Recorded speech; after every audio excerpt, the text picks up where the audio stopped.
A very good morning to all of you, my dear children. आपको अब हम lesson number 16 की तरफ लेकर चलते हैं जिसमें हम पढ़ेंगे who will do this work. जैसा कि आपको पता है लेसन नंबर 15 में हमने पढ़ा था when the earth shook means उसमें हमने नेचुरल डिज़ास्टर्स नेचुरल कैलेमिटीज़ के बारे में पढ़ा था और देखा था कि कितने लोग हम लोगों की मदद करते हैं अगर हम किसी भी मुसीबत में फंस जाते हैं तो अगर हम मिलकर के काम करते हैं तो हम ऐसी मुसीबतों से बाहर निकल सकते हैं। तो इस लेसन से को शुरू करने से पहले मैं आपसे एक रिक्वेस्ट करूँगी कि ये लेसन की जो हमारा कंसेप्ट है वो ये है कि हम किसी भी काम को छोटा या बड़ा नहीं समझेंगे और इस लेसन के बाद हमें ये समझ में आना चाहिए कि हमारे समाज के लिए, हमारी सोसाइटी के लिए, हमारे यहाँ जितने भी लोग हम लोग काम करते हैं वो एक दूसरे के लिए बहुत ही इम्पोर्टेंट हैं और हम उन सबका एक लेवल पर जाकर के हमें उनकी रिस्पेक्ट करनी चाहिए। लेसन की शुरुआत करने से पहले एक बार फिर मैं आपसे रिक्वेस्ट करूँगी कि आप इसको चैनल को ज़रूर सब्सक्राइब करें, लाइक करें और शेयर करें। अब हम लेसन की तरफ बढ़ते हैं लेकिन मैं आपको एक छोटा-सा सर्वे जो मैंने अपनी क्लास में किया था लास्ट ईयर वो बताती हूँ कि जब मैं क्लास 5th को पढ़ा रही थी लास्ट ईयर तो मैंने उन बच्चों को एक छोटी-सी स्लिप अपनी तरफ से बना कर के दी, ब्लैंक स्लिप थी और मैंने कहा कि इसमें आप सब लोग वो लिखिए वो काम जो आप करना चाहते हैं। तो सब बच्चों ने अपना-अपना नाम लिखा और उसके नीचे वो लिखा कि वो अपनी ज़िंदगी में क्या बनना चाहते हैं और वो क्या काम करना चाहते हैं बड़े होकर पढ़ लिख कर के। सब बच्चों की जो स्लिप्स थी वो मैंने कलेक्ट की और मैंने घर आकर के हर बच्चे के नाम के सामने एक लिस्ट बना कर के तैयार की कि कौन बच्चा क्या करना चाहता है। तो मुझे बहुत सरप्राइज़िंग लगा उसमें से कि बहुत सारे ऐसे काम थे जो किसी भी बच्चे ने नहीं लिखे कि मैं ऐसा कुछ करना चाहता हूँ। जैसे फ़ॉर एग्ज़ाम्पल कि जैसा आपके सामने ये एक पिक्चर है इसमें दिखाया जा रहा है कि ये एक सफाई कर्मचारी हैं जो हमारे पूरे देश को, हमारे समाज को, हमारी जगहों को साफ़ रखते हैं, साफ़ करते हैं। दूसरा एक किसान जिसके बलबूते पर हम रोज़ सुबह शायद उठ कर के अन्न का जो दाना लेते हैं मुँह में और दूध पीते हैं या चाय पीते हैं या कॉफ़ी लेते हैं, वो सब चीज़ें किसी भी बच्चे के दिमाग में नहीं आई कि हमारी लाइफ़ में क्या इम्पोर्टेंट है। मुझे लगा कि बच्चों को हम लोग ये सिखा रहे हैं कि सिर्फ़ जो है आईएएस, आईपीएस, डॉक्टर्स, इंजीनियर्स ये काम करना ही सबसे अच्छा काम है। तो देख कर के मुझे बहुत सरप्राइज़िंग लगा और नेक्स्ट डे जाके जब मैंने अपनी क्लास में लोगों को उससे पूछा कि अच्छा ये बताओ कि अगर आपके देश में किसान ना हो, कोई उसमें खेती ना करे, अन्न ना उपजाए तो आप क्या खाएँगे? तो टोटल चिल्ड्रन्स वर ब्लैंक कोई आंसर उनकी तरफ से नहीं आया। फिर मैंने उनसे पूछा कि मान लीजिए आप इस क्लास में पढ़ते हैं और आपकी क्लास की सफाई जो करने आते हैं आंटी, दीदी, भैया, अगर वो नहीं आए तो आपकी क्लास कैसी हो जाएगी? कुछ दिनों में, 1 महीने में, 1 साल में? कूड़े का ढेर हो जाएगी? बोले यस मैम। तो हमने कहा बताइए फिर अगर ये काम कोई भी नहीं करेगा तो कौन करेगा? और ये सोच कर के जब मैंने ये क्वेश्चन उनके सामने डाला, ये सिचुएशंस उनको दी, तो उन बच्चों को समझ में आया कि नहीं, ये काम भी बहुत इम्पोर्टेंट हैं। लेकिन हम अपने समाज में कर क्या रहे हैं कि हम अपने बच्चों को ये बताने में अक्षम होते जा रहे हैं कि समाज का हर वर्ग, हर काम हमारी तरक्की के लिए उतना ही ज़रूरी है जितना कि एक देश और समाज को बढ़ाने के लिए doctor, engineer police officers, higher rank के ऑफ़िसर्स और साइंटिस्ट की ज़रूरत है। उतनी ही ज़रूरत हमें अपने देश को आगे बढ़ाने के लिए एक सफाई कर्मचारी की, एक किसान की, एक ड्राइवर की और बहुत से ऐसे काम हैं, एक टीचर की ज़रूरत है जो हमारे देश को आगे बढ़ा सकते हैं। तो बच्चों ये एक छोटा-सा एक एग्ज़ाम्पल लेके आपको ये समझाने की कोशिश की गई है कि who will do this work. Now हम अपने लेसन के कंटेंट की तरफ बढ़ते हैं कि लेसन में एक्चुअली आप लोगों को किस एक एक पेशे को लेकर के समझाया गया है कि आखिर हमें ये सब हमारे लिए क्या करना चाहिए कि ह या ये लोग काम नहीं करेंगे तो क्या होगा? ओके? जैसा कि आप देख रहे हैं कि ये जो बहुत सारे पिक्चर्स आपको दिखाई गई हैं, ये एक हैं जो गंदगी निकाल रहे हैं, ये आपकी गटर को क्लीन कर रहे हैं, ये एक मैला टाइप की चीज़ होती है जिसको इधर से उधर जो है ये फेंक रहे हैं। ये आपके बहुत बड़े-बड़े मॉल्स हैं, सड़कें हैं, उनकी सफाई कर्मचारी हैं। अगर ये सब लोग काम ना करें, ठीक है ना? ये सब, तो क्या होगा? एक बहुत बड़ा क्वेश्चन मार्क है हम लोगों के लिए, लेकिन सोचना पड़ेगा इसके बारे में। Have you ever thought of people who do this work? आपने कभी सोचा है कि ये जो लोग काम करते हैं, क्या ये इंसान नहीं है? ये ऐसा काम क्यों करते हैं? नेचुरल है, इन लोगों को भी अपने घर में को चलाने के लिए पैसे की ज़रूरत है और पैसे के लिए ही ये सारे लोग काम करते हैं। Okay, why do you think people need to do this kind of work? ये काम क्यों करता है आदमी कि जब आपके पास कोई चारा नहीं है तो आदमी को ये काम करना पड़ रहा है। लेकिन हमारे समाज में ऐसा ये क्यों माना जाता है कि कोई काम नहीं है तब ये काम करना पड़ रहा है? ऐसा नहीं है, ये काम भी हमारे इम्पोर्टेंट हैं। इनको हमें बहुत ही इज़्ज़त देनी चाहिए इन लोगों के लिए। क्यों? क्योंकि इनकी वजह से ही हमारा समाज, हमारी जगहें, हमारे स्कूल, हमारे गली, मोहल्ले, सिटी ये सब साफ-सुथरे हो रहे हैं। ये एक छोटी-सी कन्वर्सेशन है जो उन्होंने, एक बच्चे ने, मान लीजिए जैसे आप ही अपने स्कूल के किसी सफाई कर्मचारी से बात कर सकते हैं कि आप ये काम कब से करते हैं? ये आप क्यों करते हैं? क्या आप कितने पढ़े लिखे हैं? आपको ये काम अच्छा लगता है कि नहीं लगता है? तो ये क्वेश्चंस आप उनसे पूछ सकते हैं। कुछ लोग इसको बहुत मन से करते हैं, कुछ लोग इस काम को मजबूरी में करते हैं, लेकिन हाँ, करते तो हैं। बट एक क्वेश्चन इसमें है कि since our great great fathers times or even before that, most of people of our community have been doing this work even after getting a college degree. People do not get any other kind of job, so they have to do this work. मैं इस point से agree इसलिए नहीं होती हूँ क्योंकि जब ये शायद रिकॉर्ड किया गया होगा या जब इसका इंटरव्यू लिया गया होगा इस डॉक्यूमेंट्री फ़िल्म में इंडिया अनटच्ड में, तब ऐसा प्रिवेल ऐसा होता होगा हमारे समाज में, लेकिन अब ऐसा नहीं है। अगर आप पढ़े लिखे हैं, तो आप हमारे हिंदुस्तान के किसी भी काम में कहीं भी अप्लाई कर सकते हैं और आपको नौकरी मिल सकती है। उसमें कम्युनिटी नाम की कोई चीज़ अब नहीं होती है, बल्कि कुछ कम्युनिटीज़ के लिए तो स्पेशल रिज़र्वेशंस हैं हमारे यहाँ नौकरी में, तो ऐसा सीन अब देखने को नहीं मिलता है। हाँ, अगर आप कम पढ़े लिखे हैं या आप बिल्कुल ही नहीं अनपढ़ हैं, तो हो सकता है कि आप ये काम कर रहे हों, लेकिन अभी हमारे गवर्नमेंट में या हमारी सोसाइटी में ये चीज़ें देखने को बहुत ही रेयर मिलती हैं, बहुत ही रेयर, क्योंकि अब समाज हमारा पढ़ रहा है, लिख रहा है। ओके, जैसे कि ये क्वेश्चन आप अपने किसी भी घर के आस-पास सफाई कर्मचारी से या आपके घर में जो काम करने बाई आती हैं, आंटी आती हैं, दीदी आती हैं, उनसे पूछ सकते हैं। जैसे कि एक क्वेश्चन आप पूछेंगे कि since when they have been doing this work, ये वो काम कब से कर रही हैं? How much they have studied, वो कितना पढ़ी-लिखी हैं? Have they tried to look for some other work, क्या उन्होंने किसी और काम के लिए भी ट्राई किया था? Did the elders in their family also do this work, क्या उनके बड़े भी यही काम करते थे? What kind of difficulties do they face in doing this work, और उनको ये काम करने में क्या-क्या दिक्कतें आती हैं? तो ये क्वेश्चंस आप पूछ सकते हैं बेटा, इनके आंसर्स आपको अलग-अलग मिलेंगे। ये पर्सन टू पर्सन डिफर करेगा कि वो किस कंडीशन में, किस सिचुएशन में ये काम कर रहे हैं। फिर आपकी बुक में ये एक पेज दिया गया जिसमें मेरे ख्याल से हमारी समाज में जो बहुत सारे काम हैं उनके बारे में दिखाया, जैसे कि मिल्किंग कर रही हैं, दूध निकाल रही हैं, ये अपना दुकान चला रही हैं, ये ट्रैफिक पुलिस पर हैं, ये ठेले पर काम कर रहे हैं। ये एक सीन टाइप है जो आपके अपने घर के आसपास अपने सिटी में देखने को आपको मिलेगा। इसमें से बहुत सारे काम ऐसे हैं जो आप करना चाहेंगे, बहुत सारे काम हैं जो आप नहीं करना चाहेंगे। डिपेंड करता है कि आप को क्या सिखाया और क्या सोच हम लोग डेवलप कर रहे हैं। जबकि मेरा कहना एक सेंटेंस में ये है कि कोई भी काम हमारे समाज में छोटा या बड़ा नहीं होता है। काम अगर हम गलत करते हैं, चोरी करते हैं, किसी को मारते हैं या किसी की चीज़ को हड़पते हैं, वो गलत है। बाकी सारे काम, इवन एक सड़क की सफाई, किसी की लैट्रिन की सफाई भी उससे ज़्यादा अच्छी है मेरे अपने नज़रिए में, और मैं चाहूँगी कि आप भी इस नज़रिए को अपने दिमाग में डेवलप करें। तो अगर इनमें से जो आपको पिक्चर्स दी गई हैं, कितने काम आप हैं जो करना चाहेंगे? इसमें से कोई भी 5 जॉब्स यू विल चूज़ जो आप कर सकते हैं और 5 ऐसे जॉब्स जो आप नहीं करना चाहेंगे।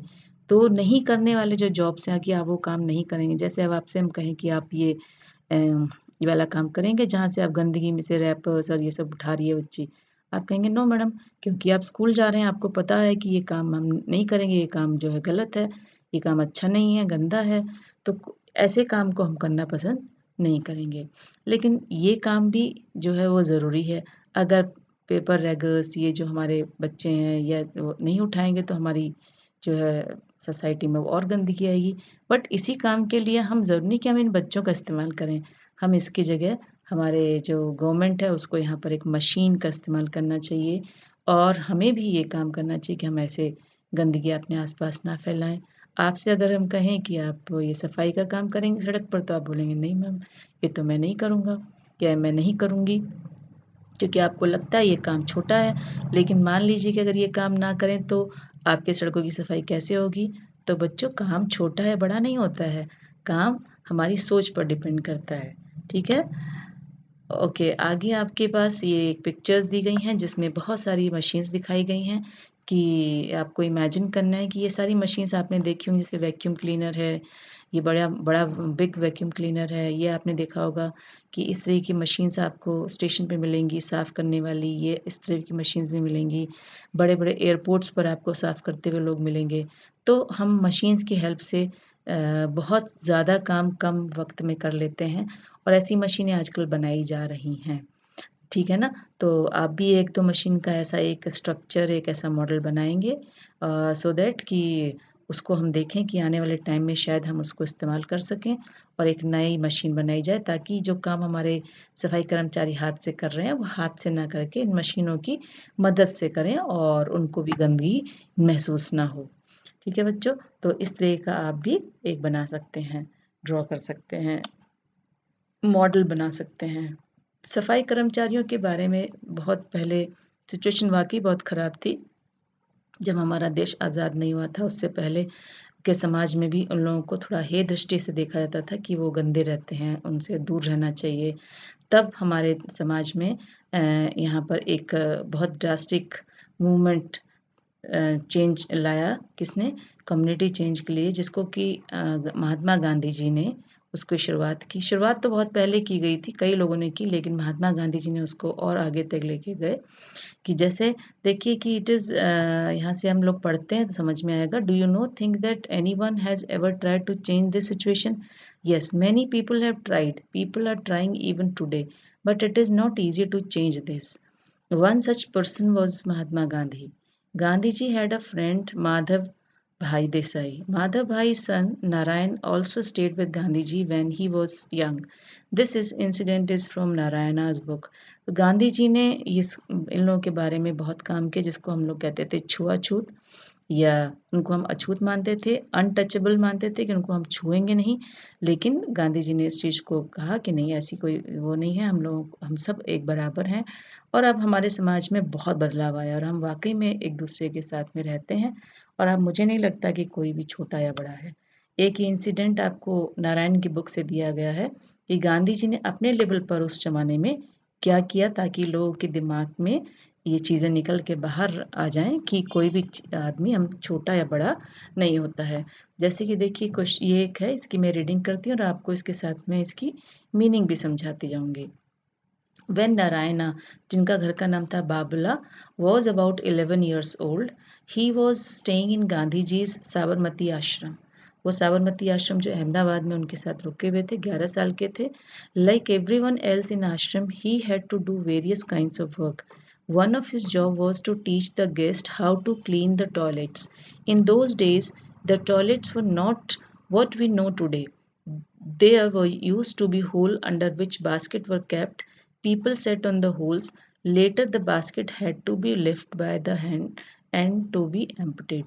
पहले ये ऐसी फ्लैश वाली लेट्रिन्स नहीं होती थी तो पहले लेट्रिन्स जो की जो शुरुआत थी उसमें बाल्टी रख दी जाती थी और बाल्टी के अंदर लोग पॉटी करते थे उसी को वो लोग जाके फिर फेंकते थे तो इस तरीके की जो सिचुएशन थी या लेट्रिन्स थी उनकी सफाई का काम उस आदमी को स्वयं करना पड़ता था यह बताने के लिए बावला थे बावला जो गांधी जी के साबरमती आश्रम में थे वो सब गेस्ट को बताते थे कि देखिए आपको अपनी लैट्रिन स्वयं अपने आप हाथ से साफ करनी है कोई दूसरा नहीं करेगा it was the usual practice that people from a particular community would do this work ये पहले ये था कि एक पर्टिकुलर कम्युनिटी के लोग ग्रुप के लोग जो हैं ये काम करते थे but in Gandhi ji's ashram every person had to carry the basket to the compost pit and empty it there.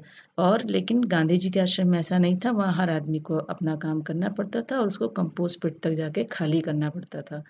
No one was excused from this task, not even the guests. Narayan Bhai remembers how some people used to try and avoid this work, but some even left the ashram because of this. और कुछ लोग तो ये सोच कर के आश्रम से चले जाते थे कि उफ़, वहाँ तो बहुत गंदा काम करना पड़ता है, और वो गांधी जी के आश्रम में नहीं आते थे। Some years later, Gandhi ji went to stay at a village near Wardha in Maharashtra. इसी तरीके से एक बार महाराष्ट्र के वर्धा शहर के पास एक गांव में जाकर के गांधी जी रुके, और गांधी जी भी थे, महादेव भाई भी थे, और उनके साथ पूरा उनका ग्रुप था। They started to clean the toilets in the village. They did this for some months. उन्होंने कुछ महीनों तक उनके लैट्रिन की सफाई की। One morning a man coming from the toilet saw Mahadev भाई। एक दिन देखा कि महादेव भाई खड़े हैं और एक आदमी आया और उनसे बोला, पॉइंट करके बता रहा, he pointed to him and said, there is a lot of dirt over there, go and clean that. कि अरे जाओ, वहाँ पे इतनी गंदगी पड़ी है, उसके साफ करो, जाओ। व्हेन बावला सॉ दिस, जब बावला ने इसको देखा तो ही वॉज वेरी एंग्री, उसको बहुत गुस्सा आया। ही thought the villagers felt that this was not their work, कि ये जो गांव वाले सोच रहे हैं कि उनका काम नहीं है सफाई का काम तो सिर्फ हमारा ही है। This was for Gandhi ji and his team to do. He asked Gandhi ji why this was so. उन्होंने फिर यही क्वेश्चन गांधी जी से कहा कि महाराज, ये ऐसा क्यों हो रहा है कि ये लोग हम ही को सोच रहे हैं कि हम ही सफाई करेंगे, ये लोग कुछ नहीं करेंगे। Gandhi ji replied, untouchability is a serious matter. Lot of hard work will be required to change this. Yes, untouchability means छुआछूत जो है एक बहुत ही भयानक, बहुत ही सीरियस बात है, और इसको दूर करने के लिए हमें बहुत कड़ी मेहनत करनी पड़ेगी, जिसके लिए कि हमें ये सारे बातें भी सुननी पड़ेंगी। लोग हमें समझेंगे कि हम सफाई कर्मचारी, लेकिन हमें उनको समझाना है धीरे धीरे धीरे धीरे। It will take a long time to change this. Narayan knew that the people who usually did this work were thought to be untouchable. He asked, what is the use if the village people do not change their thinking? तो उन्होंने पूछा कि अगर हम उनकी सोच को नहीं बदल पा रहे हैं गांव वालों की, तो क्या फ़ायदा है कि हम उनकी लैट्रिन रोज़ साफ़ कर रहे हैं। They have become use to someone else doing this work for them. और उनकी आदत हो गई है कि दूसरे लोग उनका काम करें। Gandhiji replied, why didn't you think the people who clean also benefit from it? They also learn a lesson. To learn something is like learning a new skill, even if it is a cleaning job. कि कोई भी नई चीज़ सीखने को आप एक अपना skill development समझिए, और उसको अच्छे से करना चाहिए बेटा, और ये सब चीज़ें मत सीख, उनकी बातों में मत आइए। Little Narayan was not convinced, लेकिन वो गांधी जी की बातों को नहीं समझ पाया। He again argued, those who make a place dirty but do not clean it should also learn lessons। कि जो उसकी गंदी करते हैं और उसको साफ नहीं करते, उनको भी तो हमें कुछ सबक सिखाना चाहिए। Gandhi ji and Narayana continued to argue about this, but when he grew up, Narayana always followed the path shown by Gandhi ji. लेकिन ये उनकी बातें चलती रहीं, और बाद में यही नारायणा गांधी जी के बहुत बड़े फॉलोअर बने। ये इनकी एक बुक थी जिसमें से इन्होंने आपको एक पार्ट दिया गया है। ऐसा ही एक किस्सा जो है चाइल्डहुड स्टोरी का भीमराव अंबेडकर के साथ हुआ था। This story is almost 100 years old. 7-year-old Bhim went to Goregaon in Maharashtra with his father to spend his holidays. He saw a barber cutting the long hair of a rich farmer's buffalo. कि उसने देखा कि एक नाई वाला जो है, उसके रिच फार्मर था बहुत, उसके बफेलो की बाल काट रहा है। तो उसने कहा कि अरे मेरे भी लंबे बाल हो गए हैं, तो मैं भी कटवा लेता हूँ। वो उस बार्बर के पास गया कि मेरे भी बाल काट दो। तो उसने कहा, अरे नहीं नहीं, बार्बर बोला कि मैं तुम्हारे बाल काटूंगा तो मैं ही गंदा हो जाऊंगा, मेरा रेजर भी गंदा हो जाएगा। Oh, so to cut human hair can be dirtier than cutting an animals hair. कि वो आदमी के बाल काटना जो है जानवर काटने से भी ज़्यादा गंदा काम है। और भीम को बहुत आश्चर्य हुआ, और यही भीम बड़े होकर के भीमराव अंबेडकर के नाम से जाने गए, जिन्होंने हमारे देश के कॉन्स्टिट्यूशन को बनाने में भी एक बहुत अहम रोल अदा किया। और उनको हम लोग जो हैं अभी भी अपने उसमें याद करते हैं बाबा साहेब अम्बेडकर के नाम से, और कॉन्स्टिट्यूशन के उनको संविधान के निर्माता के रूप में उनका नाम लिया जाता है। लेकिन अब ये सीन जो है थोड़े से चेंज हैं, वैसा नहीं है बच्चों। और इस तरीके से कि एक सीन दिया गया कि स्कूल में बच्चे सफाई करते हैं, लेकिन मुझे तो नहीं लगता आपके स्कूलों में कोई ऐसा साफ करता है, तो it is of no use. आपको ये सब का कोई मतलब नहीं है।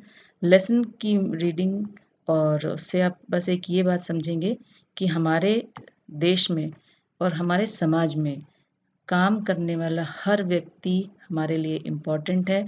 उन्हें हमें रिस्पेक्ट देनी चाहिए, रिस्पेक्ट से देखना चाहिए। और ये गाना याद रखना चाहिए जो कि गांधी जी का फेवरेट भजन था, वैष्णव जन तो तेणे कहिए जे पीड़ पड़ाई जाने रे, पर दुखे अपमान सहे जे अभिमान, जे मन अभिमान न आने रे। कि उसी को हम भगवान का इंसान कहेंगे जो दूसरों के दुख को समझता हो और अपने मन में इस चीज़ का अभिमान और ना लाए कि मैं जो हूँ सबके से बड़ा हूँ। तो इसके साथ ही हम लोग आपको ये लेसन हमारा ख़त्म होता है। Thank you. और इसके जो लर्निंग आउटकम्स हैं उनके लिए आप एकदम रेडी रहिएगा। नेक्स्ट वीडियो में मैं आपको इसी लेसन से रिलेटेड लर्निंग आउटकम्स का वीडियो बनाऊंगी जो कि शॉर्ट एंड क्रिस्प होगा और वो आपके लिए रिवीजन के लिए काम आएगा। Till then share, like and subscribe it. Good bye.